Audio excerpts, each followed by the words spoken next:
ubuzima n'ubutunzi butaragana ubwenge, kiruko n'isoko iterambere ry'ejo. Mu gihe nta buzima ubutunzi butagaciro, shaka ubuzima none nibwo butunzi bukomeye.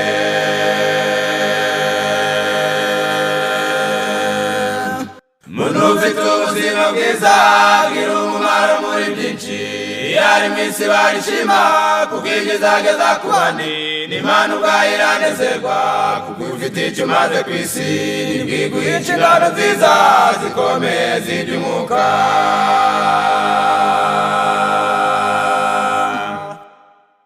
Iyo mwamaze kuri gahunda y'ibinyampeke n'amatunda, imboga ntizikabura iwawe, yewe mugenzi ujya mu ijuru. Nakura inyama n'urusenda, isukari, icyayi, ikawa n'umusururu, indita kuza umugisha nk'uko byagenze kwa Esawu.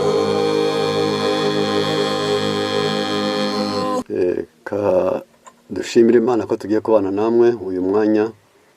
Akaba nitwa Nzungu Gadi. Rero tugiye kwigana ibirebana n'imitekere myiza n'imirire myiza. Reka rero dusenge. Turagushimye wemeye ko tubahura turema, dushyiraho amahame yo kutugenga mu bikorere yose.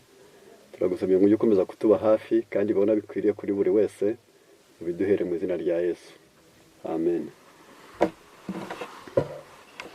Kuko tumaze kubabwira insanganyamatsiko tugamije kwigana n'ibirebana n'imitekere myiza. Ku bantu benshi cyane hari imishinga ine Imana yageneye umuntu: ni ukurya, ni ugukora, ni ukuruhuka, no gushyingirwa. Ariko byose imbarutso yabyo ni ibyo bintu bibiri, gushyingirwa ndetse no kurya. Ariko ntitwavuga ko ubwo gukora byo bidakenewe, kuko biragenda n'ibintu magirirane, biragenda bisa naho kimwe kiba inkingi y'ikindi, akaba ari ngombwa byose kubimenya. Noneho ubwo twiga gukora, tukiga no gushyingirwa, bikanatunezeza, dukwiriye no kumenya ishingiro ryo kumenya kurya neza. Kurya neza gushingiye ku bintu bikomeye cyane, ni ukubanza wamenya neza ibyo urya, ukamenya uko ubirya n'igihe ubirira, n'uko uba wifashe igihe ubirya. Ibyo urya, igihe ubirira, uko uba wifashe, ibyo nibyo bintu bikenewe burya kumenya. Kumenya ni ikindi kintu gikomeye cyane. Bisaba ubwenge. Ni imigani igice cya mbere umurongo wa 3, ni ihesha ubwenge bw'imigenzereze, gutunganya, gukiranuka no kutabera. Ubundi ibyo umuntu akora byose aba agomba kumenya neza ko ikintu cyose ukoze, icyo bita racheter le temps, ngo c'est faire mieux son travail. Yavuze ko umuntu nacungura igihe aba ari uko azi gukora neza ibyo ashinzwe, ubwo bacungura igihe. Kubera iki? Abataziyongera gukosora, abatazicuza impamvu yagikoze, abatazagawa, yarangiza bigatuma iyo ukoze neza ikintu ushinzwe uburangije gucungura igihe cyawe n'icy'abandi. None se ushurishe ubwo ubwawe uranezerwa, umukoresha akagushima, ababireba bakishima, ndetse abenshi bakakwigana. Niyo mpamvu gukora neza ibyo ushinzwe ukabitunganya uba ufite ubwenge. Guteka rero ntabwo ari umushinga woroshye, ahubwo guteka ni umushinga ukomeye. Kubera iki? Turaza kureba impamvu. Muri Abakorinto ba mbere 10 umurongo wa 31, namwe yo murya cyangwa munywa cyangwa mukora ikindi kintu cyose, mujye mukorera byose guhimbaza Imana. Imana si himbazwa ite? Si ukuyicurira kuko niyo yaremye ibiganza, si gusakuza kuko iratuje, ibintu byose yabikoze tabanje yasakuza, yarabuze birabitegetse birakomera. Ahubwo gukora ibituma abantu bibuka kubwa bakora ibyo ari abafite Imana, niho ubukoze ibyo kuyihimbaza. Kuko abantu bavuga ati nta muntu wakora ibi bintu adafashijwe n'Imana. Ubwo mbese uko gutuma abantu babona ko ibyo wakoze bishobora kuba bishingiye ku bwenge buva ku Mana, ubu yihimbaje, ubu yihesheje ishema, ubutumye ikundwa, ubutumye ishakwa, ubutumye yubahwa, kandi ugatumye izirikanwa. Icyo ni kimwe bituvuye ngo namwe yo murya. Mu migani 31 bavuga umugore mwiza, bakavuga ngo abyuka kare butaracya akagaburira abo mu rugo rwe. Ni imigani 31. Kurya si cyoroshye, si n'ikindi kigayitse, ahubwo buri gihe iyo Bibiliya ikomeje kuvuga haravuze ngo ni umurongo wa 15 mu gice cya 31 cy'Imigani, abyuka kare butaracya akagaburira abo mu rugo rwe, agateka abaja be imirimo ibakwiriye. Urumva ko umugore bitari bose, ahubwo nawe ni umukoresha mwiza, kandi ni umuntu uzi ibyo areba, nuzi ibyo ashinzwe, nuzi gukoresha. Abyuka kare kare butaracya akagaburira abo mu rugo rwe, maze n'abaja ufite abakozi akabateka imirimo ikwiriye. Ubundi ubuhuye n'ingorane iyo wowe n'umuntu utazi akazi, cyangwa atazi umuruho, cyangwa atazi ingorane, cyangwa atazi imvura, ubuhuye n'ingorane. Kuko bene nk'abo nibo ba mbere basuzugura abo bakorera, bitewe n'uko bakorerwa ariko batazi ingorane iri mu kazi. Niyo mpamvu agaburira abo mu rugo rwe, agategeka abaja imirimo ibakwiriye. Ntabwo ntatinda mu migabo n'imigambi yacu no kwiga. Intego ni uko tugera ku bintu bikomeye. Kumenya guteka neza, harimo ijambo kumenya, hakabamo neza, hakabamo no guteka. Kibanze ni ukumenya neza, ku mushinga mugari ni uguteka, ariko bikeneye kumenya. Kumenya rero umuntu aba afite ibintu byinshi cyane. Bwa mbere banza umenye ibi. Guteka neza si umurimo w'abakozi, oya, ahubwo abakozi barabyerekwa, kandi bakabyerekwa na nyirabuja cyangwa sebuja cyangwa umukoresha. Ntabwo ari umurimo ugenerwa abakozi gusa ngo bazaguhamagare ngo birahiye, ahubwo umukozi asa n'imodoka, yarangiza nyir'urugo akamera nk'umushoferi. Ubwo bivuze neza ngo umushoferi mubi yahirika imodoka nzima, yayigongesha abantu. Si umurimo ugayitse, abandi benshi nabo bibwira ko wamubona ari guteka ingiro zagiye ku ntoke, zagiye ku mazuru, ko yabagayitse. Uyi si umurimo ugayitse, ni ishema ry'umuntu wese ku isi, ku buryo wakora ikigera kuri benshi ni umutetsi gusa wenyine. Guteka neza si uburetwa. Ntabwo wavuga ko ubwo watetse ibishyimbo ntibiba amazi, wenda ukabigira ingwe igikoma, yarangiza nicyo bivugwa mu gitabo cyitwa Inama ku mirire, ko watetse ibijumba n'amaganda yabyo, cyangwa se ibishwa byabyo, warangiza ukabitonora, ukabigirira ibindi wabikorera kugira ngo nk'uko proteine z'inyuma zitasigara. Ntabwo ari uburetwa. Kuba watinze mu gikoni bitewe n'inkono nyinshi watetse, cyangwa se witonze ukata ngo nibura salade zinoze, ntabwo ari uburetwa. Guteka neza ni ikirangantego cy'ubwenge n'ubumenyi bwiza. Iyo umuntu ateka neza niho atanze icyo bita preve yuko ari umunyabwenge kandi ko afite n'ubumenyi bwiza. Niyo mpamvu ari ikirangantego cy'ubwenge n'ubumenyi ariko byiza. Ku ngingo ya 5, guteka neza birarema kandi bikanavura. Ubwo iyo uteguye ibyo kurya byiza bigizwe na proteine yubaka umubiri, bikagirwa n'ibiryoherera bitera imbaraga, bikagirwa bikaba birimo amavuta atera ubushyuhe, bikagira imyunyungugu ikoresha ingingo kandi gatuma ibyo kurya bihinduka icyo byagenewe kuba cyo mu ngingo z'umuntu, bikabamo amavitamine atuma umuntu aba muzima, bikabamo amazi ashobora koza agasukura imigabane yose y'ingingo z'umubiri w'umuntu. Guteka neza birarema bikanavura. Hari ibyo kurya ko mu gitabo cyitwa Twebwe n'Abana Bacu haratubwira ngo 90% y'abarwayi ikeneye yatewe kurwara n'amafuti mu mirire. Aho ni muri icyo gitabo cyitwa Twebwe n'Abana Bacu.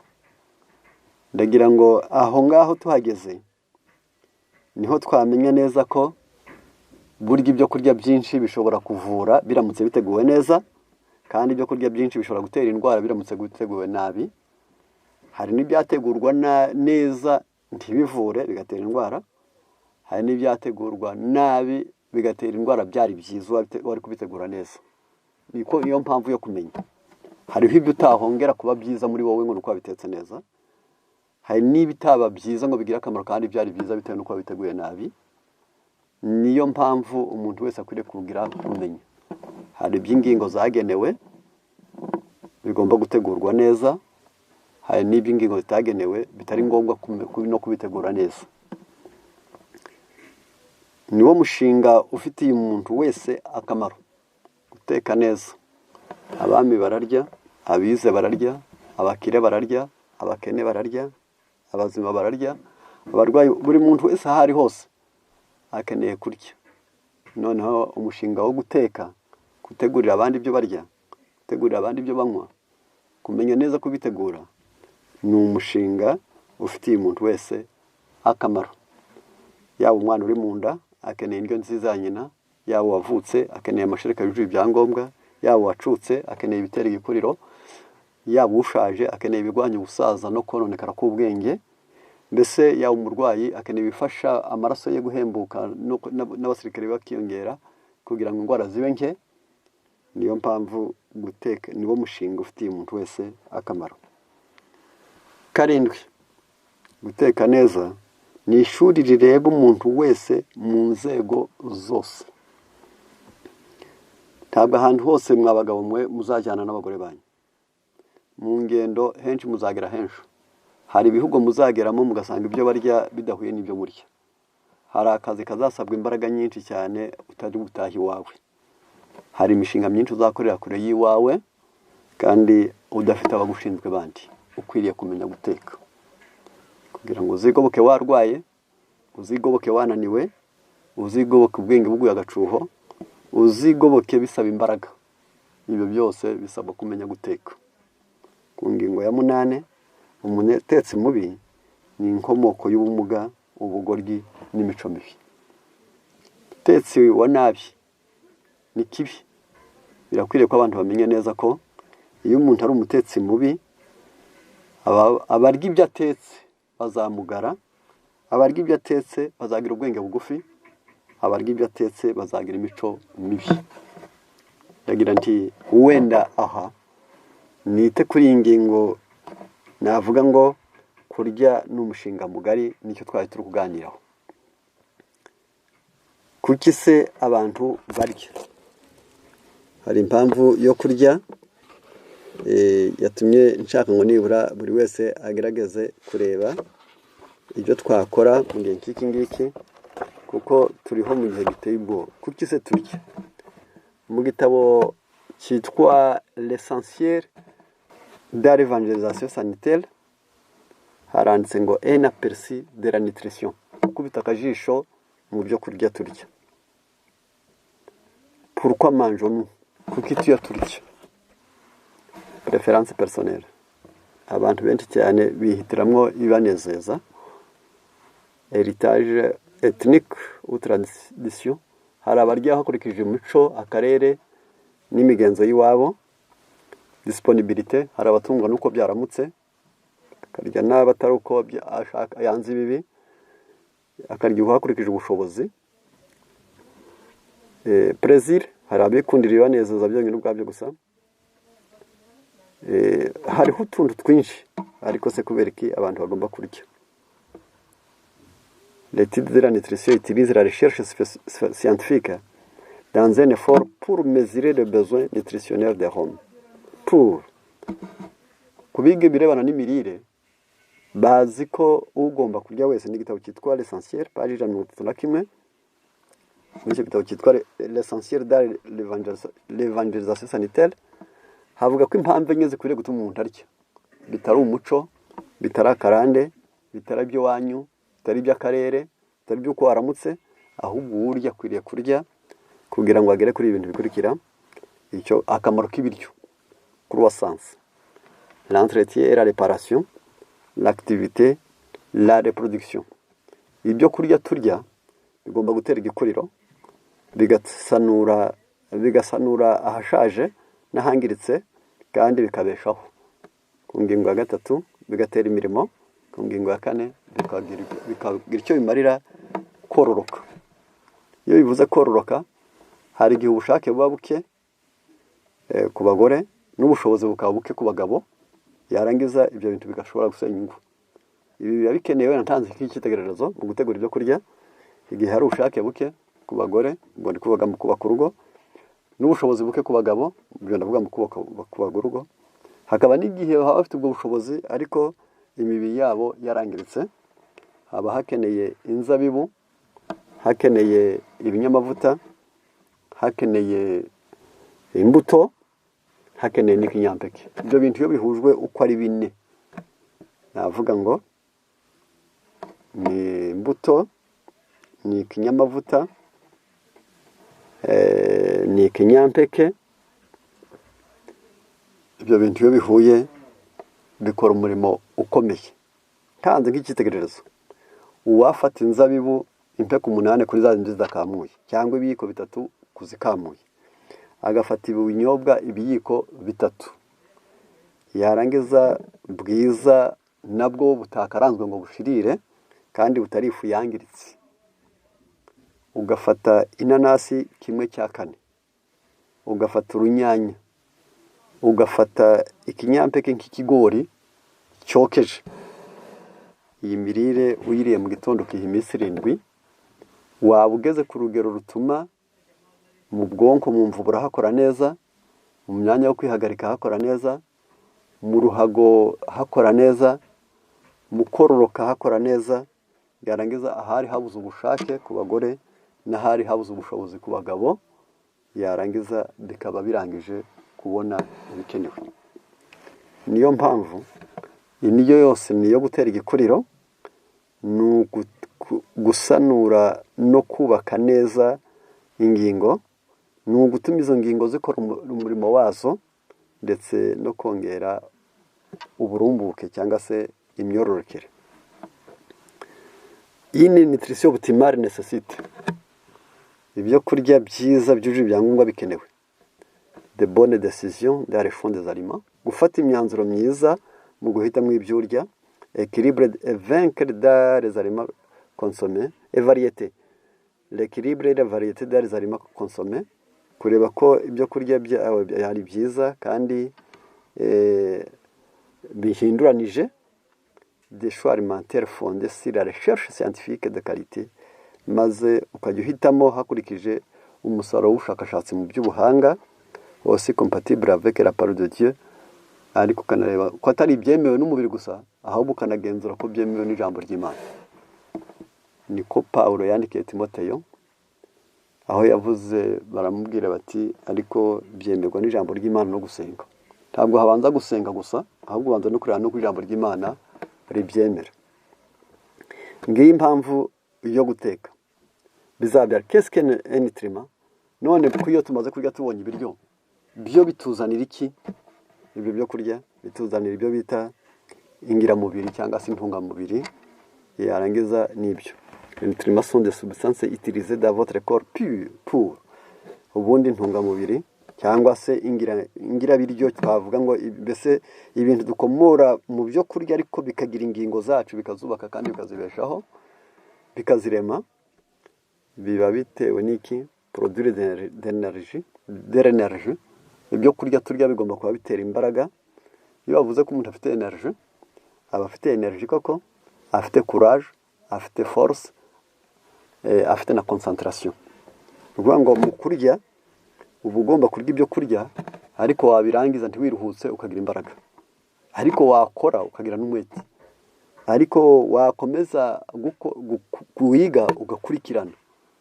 Yarangiza ngibyo impamvu yo kurya, c'est produire de l'énergie. Tugomba kurya ibyo kurya bitera imbaraga. Équilibre ngo fournir des éléments essentiels pour tous les besoins et les fonctions de l'organisme. Ibyo kurya ubyurya yubanza urebe ko birifite ibyangombwa byose byo kurangiza amakene n'imikorere y'ingingo. Niba igifu kiri bugogore ariko gikwiriye kuba kwifite indurwe zihagije. Niba umwijima uri butanga izo ndurwe ariko ugomba kuba ufite imbaraga zo kumenya kwakira amaraso avuye mu mara matoya. Niba amara mata ari bukore ariko akwiriye kuba yafashwe n'urwagashya. Yarangiza ngo indurwe zize maze uturandarika kwayo n'icyo gukogora ibyo kurya ngo bihinduke amaraso kandi bizahinduka ingingo. Bizabikene ibyo kurya tugomba kwiriye kureba ko ibyo turya byaba byujuje ibikenewe muri za ngingo zacu. Ntabwo tureba ibikenewe ku jisho, si ibikenewe mu kanwa, ahubwo ni ibikenewe mu maraso yacu n'ingingo zacu. uko niko kumenya guteka neza. Ku ngingo ya gatatu, protéger le corps contre de nombreuses maladies chroniques. Tugomba kugabura ariko ibyo kurya turya bikakingira umubiri wacu indwara z'amoko menshi, ndetse cyane cyane n'izitera ubumuga cyangwa se izo zitwa izidakira. Ibyo kurya byacu bikwiriye kuba bifite ibyo byangombwa naho ngaho. Ku ngingo les 6 catégories de nutriments essentiels comprennent, akaba rero hari inzego 6 z'imirire tugomba kumenya. L'eau, micronutriments nécessaires en grande quantité, glucides, lipides, protéines, micronutriments nécessaires en petite quantité, vitamines et minéraux. Dukeneye amazi, icyo ni icyambere. Ariko dukeneye n'ibintu turya ari byinshi, ni ibiryoherera, turya kenshi, rimwe na rimwe ari byinshi, ni ibiryoherera, ni ibinyamavuta na proteine. Hakaba ibindi byo kurya turya ari bike cyane, byarangiza byo bitatwaye cyane, mbese umubiri wacu ukenera ari bikeya, ni amavitamine n'imyunyungugu. Kuvuga ngo amazi turayakeneye, ni litiro 1.5 ku munsi, buri munsi. Nubwo waba wapanze kwiyiriza ubusa, wakwirirwa ibiryo ariko ntukirirwa amazi. Ibyo wabisoma mu gitabo cyitwa Gukiza kwavuye mu ijuru, mu cyigisho kitubwira ngo kwiyiriza ubusa. Avuga ngo ntiwemerewe kwiyiriza ubusa, ngo wemerewe kwiyiriza ubusa ariko amazi y'ukayanywa. Noneho kubera iki muri iyi mirire yacu hakenewe ibi? Nuko amazi arakenewe, ukeneye proteine wenda zirasumbanwa. Mu binyampeke ntabwo hanganye no mu binyamisogwe. Mu binyamisogwe ntihanganye na binyamavuta. Ubwo bivuze ngo iki? Wafata umutsima w'ibigori akawurisha ibishyimbo, ibyo bishyimbo akaba yabikaranze, ntanze nk'igitegererezo gusa, watetse uwo mutsima w'ibigori, yarangiza ukaba wateguye ibishyimbo ukabikaranga, ugashyiramo inyanya, amavuta agiyemo ushobora kuba atari gukaranga, ukaba washyizemo soya cyangwa washyizemo ubunyobwa cyangwa washyizemo ibihwagari, ubwo ndavuga amafu yabyo gusa. Icyo gihe indyo yawe ukurikije amazi wanyoye mu gitondo, waba ufite inyubakamubiri nkeya mu kinyampeke, kuko ibinyampeke bigira inyubakamubiri nkeya, ni hagati y'8 na 12 kuri bimwe na bimwe ukurikije ubutaka bwabyo. Ibinyampeke inyamisogwe byo ni hagati ya 10 no kugera kuri 20. Ubwo butari warangiza amakene y'umubiri wawe, ubwo ukeneye ibintu nka soya bifite muri za 28-36, maze wahuza ikinyampeke, wagihuza n'ikinyamisogwe, wagihuza n'ikinyamavuta, ubwo igaburo uhaye umuryango wawe ukaba urangije kurangiza amakene y'umubiri. Niko kumenya guteka. Ntabwo ari uko mu kanwa haryoshye, ahubwo ni ubundi buryo bwo kumenya neza kurangiza amakene y'umubiri. Niyo mpamvu bakoresha iryo jambo, bavuze ngo bakoresheje ijambo rikomeye, kandi nshaka ko nahangaha nanashaka ko ariho tugeze ku biryo ku myunyungugu. Barakugira ngo c'est sont des qui contribuent à faciliter les réactions chimiques. Ni umurimo wabyo w'imyunyungugu, ni ugutuma ibituma ibyo twariye bihinduka twe. Ko kumva uriye ikijumba cya biryinyo, ukarya isombe zigahinduka igufa, yarangiza ukarya amavuta agahinduka imbaraga, ukarya proteine zigahinduka ingingo, kugira ngo bizagende ijisho rirebe n'iki byose bikorwa n'umurimo w'iyo myunyungugu. Amazi aravuze ngo iyo ubwaye gusa ntiyubaka, ahubwo abereho gusukura, ibiryoherera, source importante et efficace d'énergie, ni ibintu byikomokamwo imbaraga kandi by'ingenzi. Matière grasse plus complexe, source moderne d'énergie alimentaire nécessaire à la production d'hormones et à l'absorption de la vitamine A, D, E, K. Naho ibinyamavuta umurimo wabyo ni ukongera imbaraga, ariko bikarema n'imisemburo ngengamubiri, ibyo bita hormone. Icyo nicyo protéine favorise la croissance, la réparation cellulaire, la formation d'ADN. Naho ibinyubakamubiri bitera igikuriro, zigasanura ingirangingo, kandi zikarema n'imigabane y'amaraso, n'imisemburo mvuzo, production modérée d'énergie et prise en corps, bikora n'ibindi byandikishije no gutanga imbaraga wabiriye. Ibyo niyo mpamvu tubirya. Vitamine, composés organiques nécessaires en quantité minime pour le processus métabolique. Kugira ngo ibyo kurya bituyoboke kandi dukenera bikeya amavitamine n'icyatumariye. Noneho nihutira kurangiza. La vie qui nous est accordée, qui nous est accordée est de courte durée. Ubuzima twahawe no bwiye gito. En conséquence, nous devrions nous demander, noneho dukwiriye kuyatwibaza ubwo duhaye igihe cy'ubuzima ngufi cyane, dukwiriye kwibaza tuti comment puis-je utiliser mes forces pour en tirer les meilleures parties. Nakoresha imbaraga zanjye nte kugira ngo nkuremo umusaruro w'ingenzi. Comment puis-je contribuer le mieux à la gloire de Dieu et au bien de mes semblables. Uyu mubiri wanjye mfite mufate nte nguhesha Imana icyubahiro kandi imbere mugisha abagenzi banjye. Uwo umugambi wo guteka neza si umurimo w'abakozi, si umurimo ugayitse, si uburetwa. Guteka neza ni ikirangantego cy'ubwenge n'ubumenyi bwiza. Guteka neza birarema kandi bikanavura. Niwo mushinga ufitiye umuntu wese akamaro. Guteka neza ni ishuri rireba umuntu wese mu nzego zose, kandi umutetsi mubi ni inkomoko y'ubumuga, ubugoryi n'imico mibi. Rero reka twerekeza aho gusa umuntu wese amenye impamvu kwiga guteka neza nabyo bikenewe. Ni ugutegura ibyo kurya bituma tubaho, tukabeshaho abacu, n'ingingo zacu zikabaho, Imana igahabwa icyubahiro. Imana ibiduhere mu izina rya Yesu. Amen. Ubuzima n'ubutunzi butaragana ubwenge, kiruko n'isoko iterambere ry'ejo. Mugira nta buzima ubutunzi butagaciro, shaka ubuzima none nibwo butunzi bukomeye.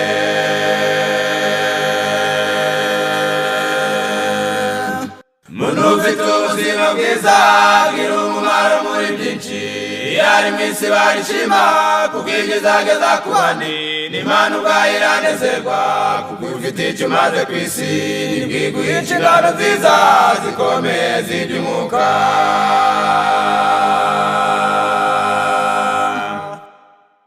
Y'umwamazi kuri gahunda y'ibinyampeke n'amatunda, imboga n'izikaburi wawe yewe mugenzi ujya mu ijuru. Nakura inyama n'urusenda, isukari, icyayi, ikawa n'umusururu, indita kuza umugisha nk'uko byagenze kwa Esawu.